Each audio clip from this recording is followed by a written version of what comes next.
உங்க காதுல கேட்ட அந்த பயப்படுத்துகிற செய்தி இயேசு கிறிஸ்துவின் நாமத்தினால இந்த பலிபீடத்திலிருந்து நான் அறிக்கை செய்கிறேன், அது பொய்யாய் மாற போகிறது.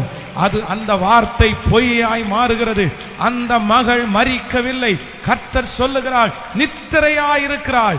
அந்த செய்தி பொய்யான செய்தியாய் மாறுவதாக, அந்த ரிசல்ட் பொய்யான ரிசல்ட்டாய் மாறுவதாக, அந்த தாக்கீது பொய்யான தாக்கீதாய் மாறுவதாக, அந்த நடக்கிற தூரத்திலே காரியங்களை மாறுதலாய் முடிய பண்ணுகிற கர்த்தர். ஹல்லேலூயா. உங்களுக்கு விரோதமாய் இருக்கிற காரியங்களை மாறுதலாய் முடிய பண்ணுகிற கர்த்தர்.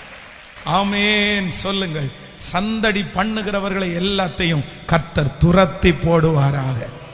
சிலர் உங்களை அப்படிதான் எதிர்பார்த்து கொண்டிருக்கிறாங்க. அப்படியே சுத்தி வந்துட்டாங்க, ட்ரம் செட் எல்லாம் எடுத்துட்டு வந்துட்டாங்க, அப்படியே வாயெல்லாம் நல்லா கிளீன் பண்ணிட்டு வந்துட்டாங்க. என்னன்னா உங்களுக்கு இதுதான் நடக்க போதுன்னு ஊரெல்லாம் அவங்க ட்ரம் அடிச்சு சொல்றதுக்காக ஆயத்தமாகறாங்க. அவங்க வாய் நிறைய பேசுறதுக்கு ஆயத்தமாகறாங்க. ஆனா இயேசு உள்ளுக்குள்ள கடந்து வந்து, நீங்க நினைக்கிறது வேற, அங்க நடக்க போகிறது வேற. ஹல்லேலூயா. அவர்களை கர்த்தர் வெட்கமடையும்படி செய்வார், கர்த்தர் வெட்கப்படும்படி செய்வார். உங்களுக்கு எதிராய் பேச வேண்டும் என்று நினைக்கிற அந்த நாவுகளை கர்த்தர் வெட்கமடையும்படி செய்கிற கர்த்தர். ஹல்லேலூயா.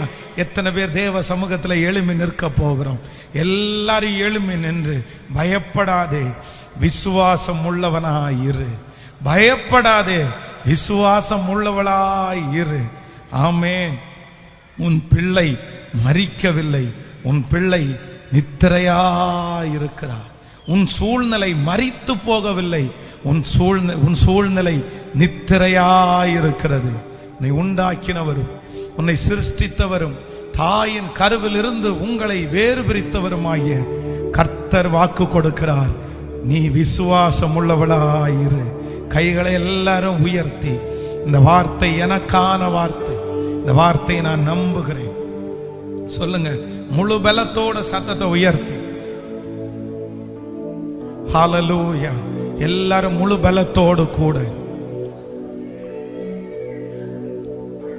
Thank you Jesus, thank you Holy Spirit. கர்த்தர் பெரியவர், கர்த்தர் பெரியவர். என் சூழ்நிலைகளை